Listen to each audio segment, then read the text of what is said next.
My guest today is Geróid Kenny, and Geróid is with a group called Equality for Children. Geróid, welcome to LGBTQ+life, and welcome to Dublin City FM. Thanks so much, Mick. Thanks for having me on. Yeah, Geróid, I had heard Renee, who was a main spokesperson for your group at Pride about 3 years ago, and I was very privileged to hear yourself speak at this year's Pride. But before we talk about that, and before we tell listeners about an event that you'd like them to attend and support that's coming up this coming Wednesday, can I just step back a little bit and ask about yourself? Because from your voice, I'm detecting that you probably grew up in rural Ireland. Looking at your age, probably 80s, early 90s or thereabouts.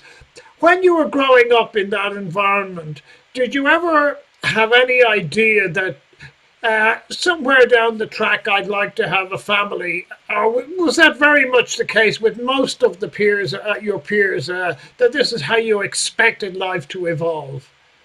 No, not at all. So yeah, when I was growing up, I always knew that I was gay. But I grew up in the Midlands on the border between Offaly and Tipperary, and being gay in the 70s and 80s really wasn't a very pleasant option to take.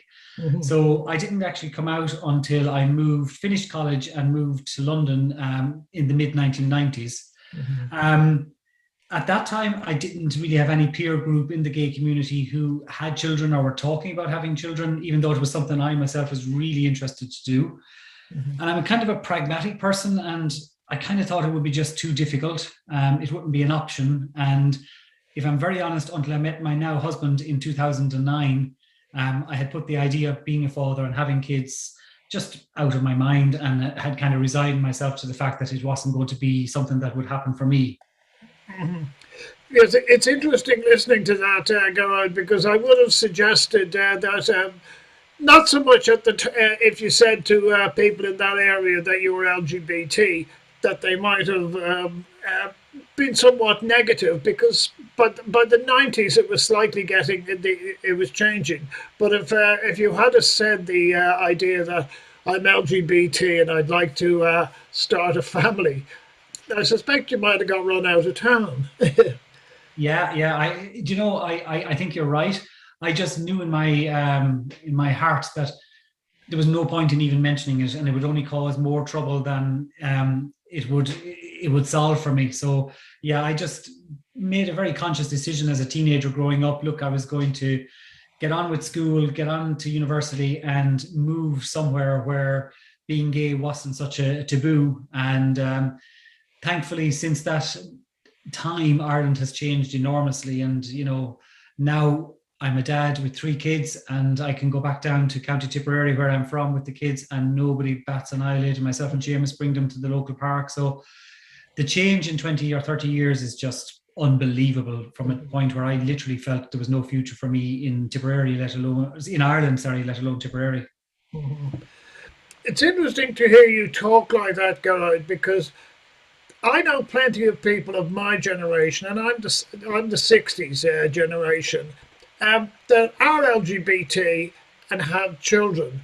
But prior to having the children, they were probably almost certainly in a heterosexual relationship. And that seemed to be the way that people did it in those days. You had the children and then you came to terms with yourself. Was that ever an option for you?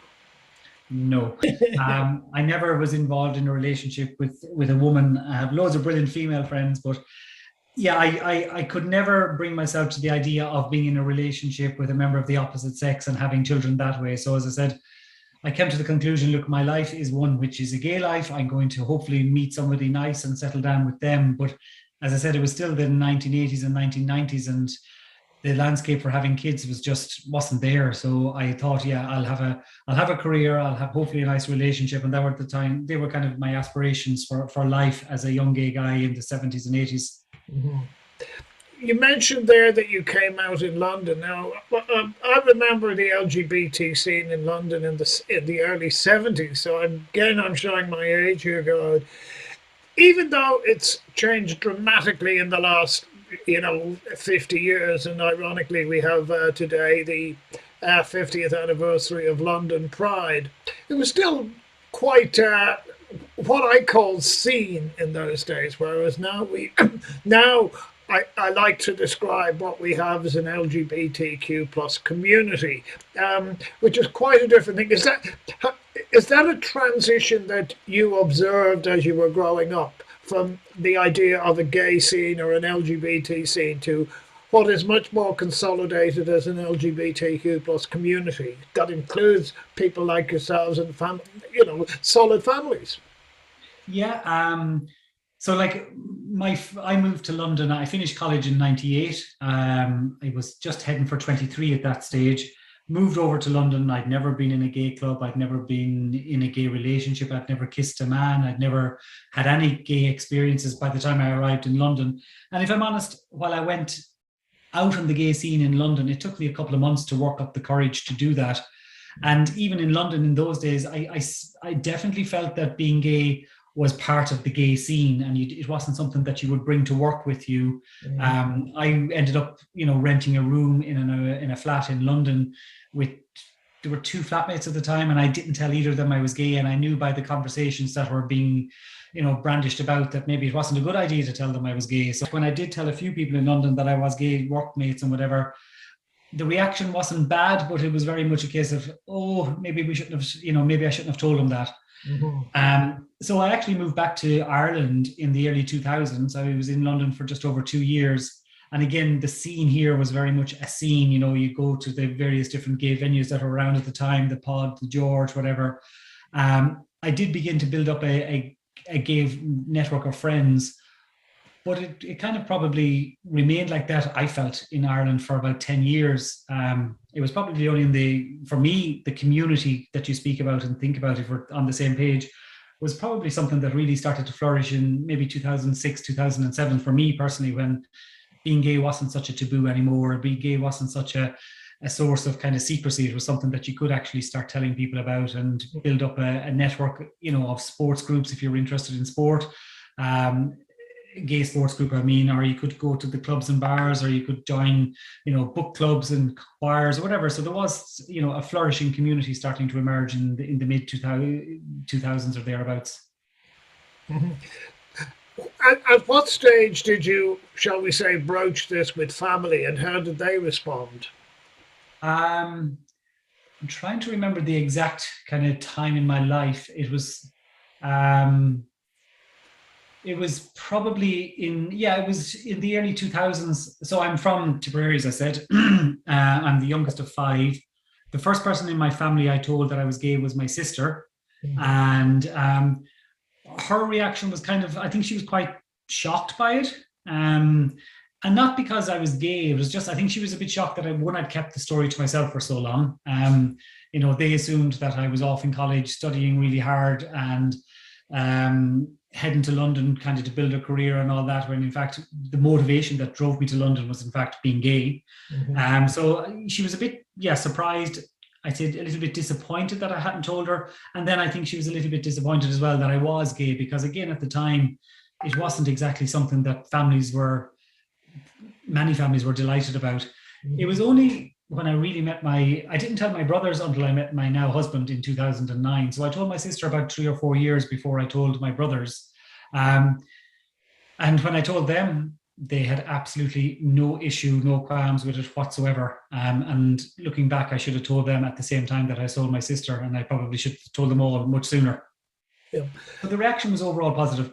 I never told my parents. My dad died in the mid 2000s quite suddenly, so I never got to tell him. And then my mother developed dementia shortly afterwards.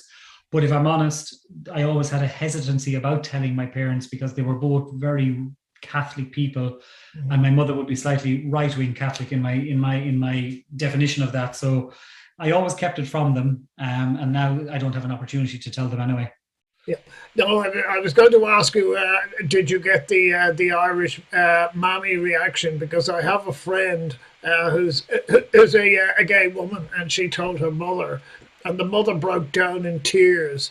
and it was mainly about I'm never going to have grandchildren, I'm never going to have nephews and nieces and all of that. So you, to a degree, Geróid, you were spared that. Mhm. Yeah.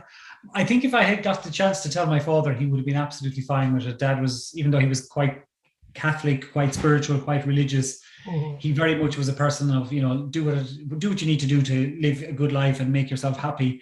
Mhm. Yeah, my mother's reaction, who knows? She's still alive, as I said, but she lives with a very, very advanced dementia at this point, and Yes. Mhm. her dementia kind of came on her quite suddenly in 2007, shortly after my dad's death. So trying to tell her that I was gay at that point would have just not been fair to her. Mhm. I would fear that had things been different, and I did tell her that it would have taken her quite some time to thaw out on the issue and come around to the issue. She's very much traditional in lots of ways, and I think if I had told her, she definitely would have assumed I'd never get married to anybody, and I certainly wouldn't be having kids. Yeah. Let's move on a little bit, Geróid. You met your partner, Seamus. That seems to be about, what, 12 or 30 years ago? Yeah, Yeah. 13 years ago. Yeah. Yeah. Were you always of the view, now in 2009, the issue of marriage equality or the issue of same sex marriage, it really wasn't on the horizon in Ireland at Mm. that stage. But was that always something uh, that you had an aspiration for? And the reason why I asked that is because I've got a cousin in New York, and I remember talking to him, and he said, I never had the slightest idea to get married until they told me I couldn't. You know, he's an gay Irish man. What was your view? Was this something that you always saw, in essence, equality as a fulfillment of yourself? Yeah.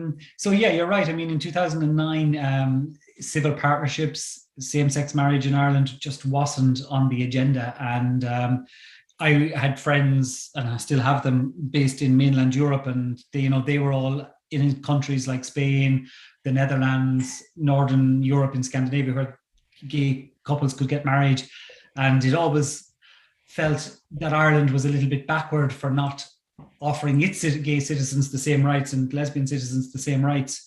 Um, Once I got a hint of the idea that, so once I was in a relationship with Seamus and knew that, we were a couple who might have a future together, and then the subject of same-sex marriage in Ireland kind of was being discussed, and, the first kind of debates were happening in newspapers and on media and whatever, I really felt that it was something that should happen, and should happen for anybody who wanted it. And when we got to the point, where the convention was held. I can't remember what's the name, the civic, where it was discussed.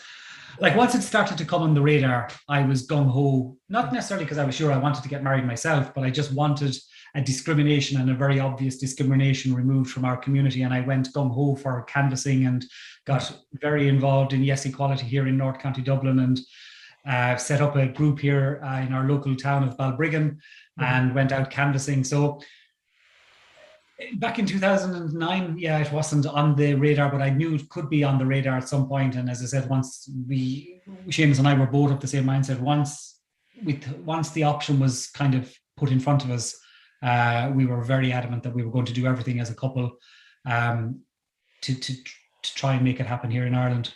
Sure. Yeah.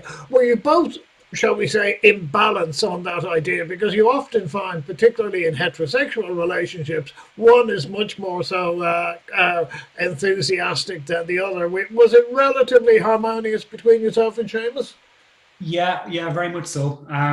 Seamus is a quieter character than I am. He would be less inclined to turn up to a protest and go canvassing and do stuff like that. Mhm. But he would be the type who would send emails, ring long lost friends and say, look, this is something that's really important to me. Call his brothers and sisters, his aunties and uncles, and say, look, this is really important to me. And that was his kind of first kind of step towards canvassing for marriage equality. Whereas I said I was kind of more out there and willing to knock on strangers' doors. But very quickly, once the Yes Equality group was set up, Seamus I went home one night and said, look, we were after having a tough night canvassing. We got some tough conversations on various doorsteps, and I came home to him and said, "Look, you got to come out here. We need the troops." And fair play to him. It wouldn't be something that he's naturally inclined to do, but he did it. But in terms, I suppose, of your initial question, he was more determined that he had the right to get married and that should have the right to get married. And he was like that from the very, very beginning. Whereas if it hadn't happened and civil partnership had been the option for us, I probably would have been like, well, at least that's something. But Seamus was adamant that gay men and gay women should have the right to get married. Yeah. Let's move on to the important issue here, which we were talking about. When we passed the when we passed the referendum in 2015, did you see that as a panacea, that the equality now is naturally going to follow, or did you see that as a mere stepping stone or even a springboard to the fulfilling the rest of your mutual aspirations?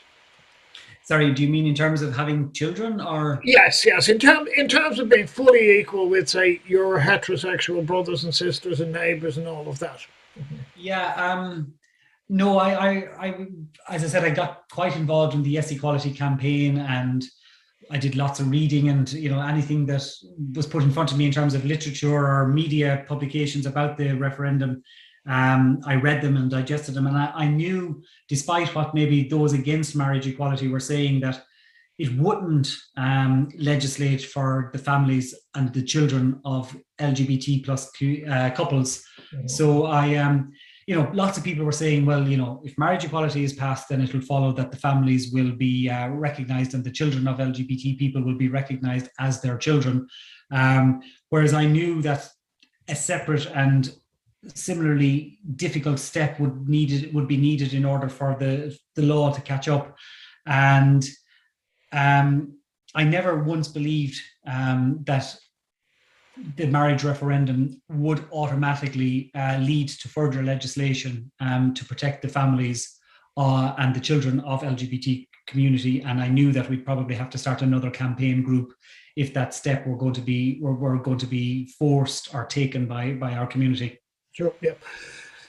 Something that anybody who is in a same-sex relationship and is a parent, and I'm talking about a natural parent rather than taking on somebody else's children, I suspect you have to do a great deal more complex thinking before embarking on that.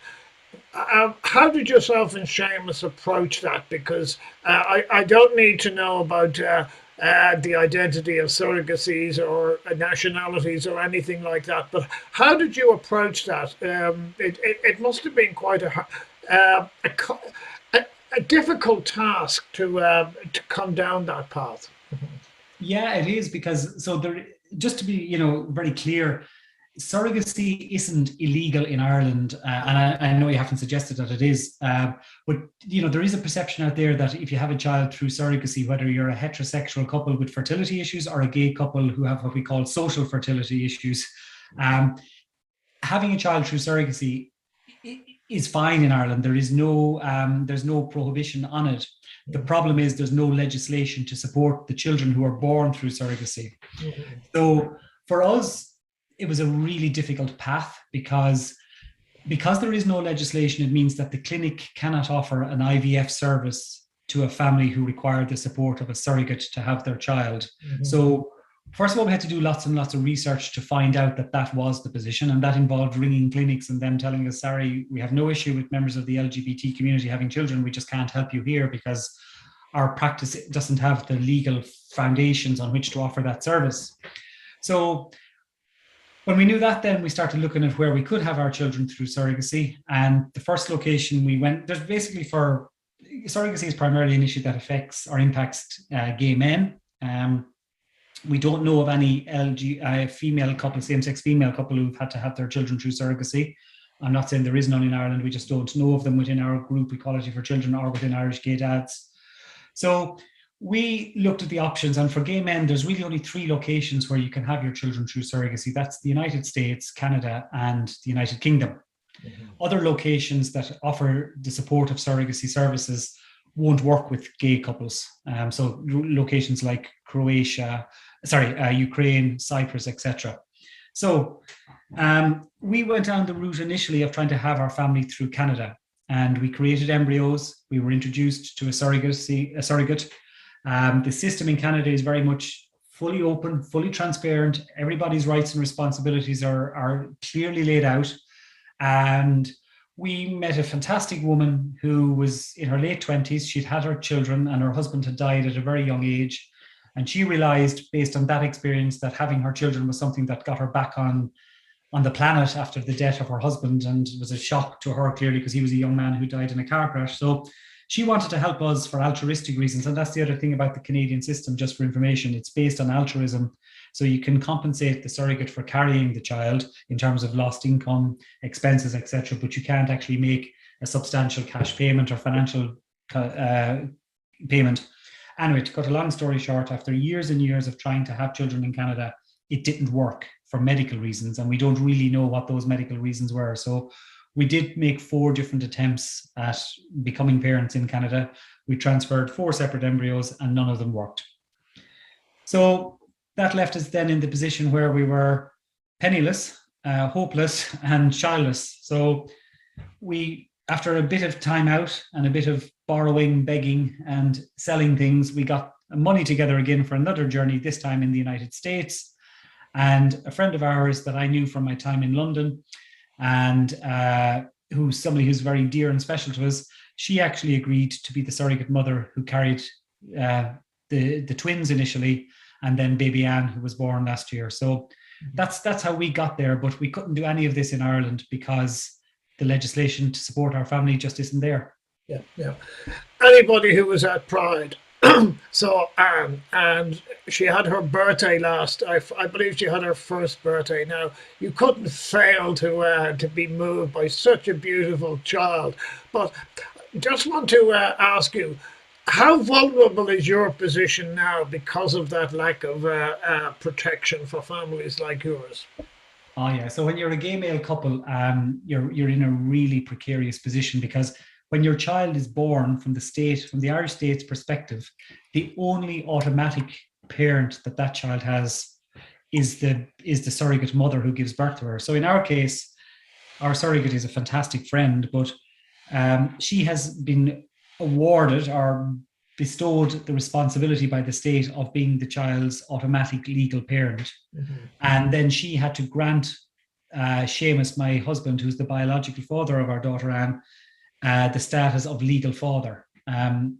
So he is considered her legal father, and because Anne is less than 2, I can't apply for guardianship of her. Mm-hmm. So Anne now lives in Ireland with one parent, according to the state, that's Seamus. And then I, who look after her, I'm a stay-at-home dad, I look after her on a daily basis. I literally have zero rights. So that means, I can't even bring her to, when she got money for her birthday last Sunday, I couldn't bring her to the bank and lodge that in a bank account for her. I couldn't open a bank account for her. I couldn't get involved. She had her follow-up vaccinations on Tuesday of this week, her 12-month vaccinations that all children or most children have in Ireland. I couldn't bring her to that appointment. Seamus had to do it. But the big issue is that if anything happens to Seamus, he's run over by a Dublin bus tomorrow morning, and is genuinely considered by the state an orphan. She has no legal parent in this country. So it's a pretty vulnerable position. Yeah. I can empathise with what you're saying, Seamus, because I'm a step parent. I'm not the biological parent, but I am the parent because I raised somebody from the age of 7 years of age until maturity. I had absolutely no legal rights, and I know when the possibility of that disappearing, it was just so hurtful. So I can empathise completely with your situation. But let's briefly talk about, there's an event that's taking place this coming Wednesday outside the door. So tell people what it's about and why you would like them to come and talk to you.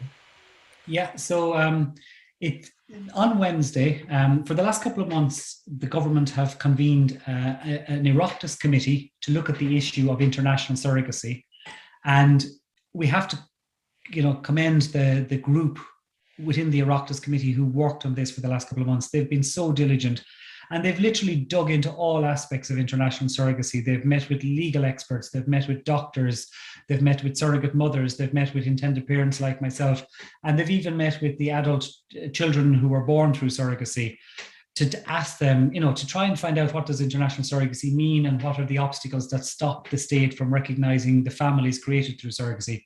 So they're going to launch the report on Wednesday. We haven't seen the report, we're not allowed to do so, but we are very confident that it's going to be quite a positive document and that it's going to call on the state to act on behalf of families like mine. So we want to mark that event, but also to call on the state to now take that report. And there's been lots of other very positive reports issued by various different government experts over the last couple of years in relation to legislating for our families. And we want to take, we want the government basically to now act on that report and to finally recognise the families that exist here in Ireland. And it's not just children born through surrogacy. Same-sex female couples in many cases are in the same situation where only one member of the couple is recognised as the legal mother and the other one is left in the situation that I'm in.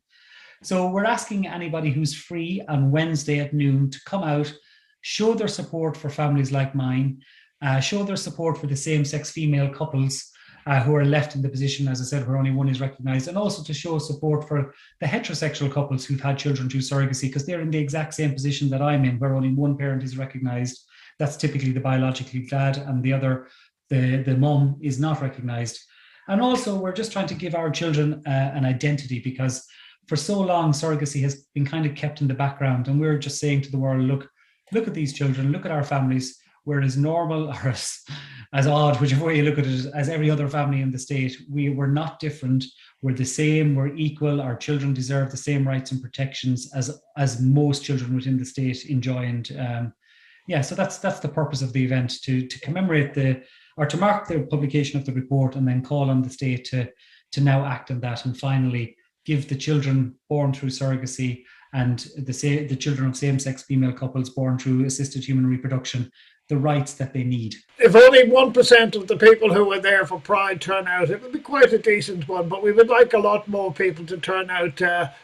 12 o'clock Wednesday, it's the 6th, isn't it? The 6th of July. So come out, show solidarity with Equality for Children, Irish Gay Dads, and a couple of other organisations as well. And it's just right outside the Kildare Street entrance of the Dáil. So you'll see us there, and there'll be, it's going to be a very family-friendly event. If people are thinking about bringing along any young children they might have, we'll have a face painter, we'll have a magician, we'll have a colouring competition. We're hoping to have some music. So it's a 45-minute event just to show that even though the number of children in this situation is relatively small, they're important, and they all have aunties and uncles. So my sisters and brothers are coming, my neighbours are coming. And if you can think of anybody who might be interested, just please spread the word. Yeah. It's been a delight talking to you. I hope to catch you on Wednesday. We can catch up again then. So in the meantime, many thanks for your time today. No problem. And listen, thank you for giving me the opportunity to talk about this really important issue. Yeah.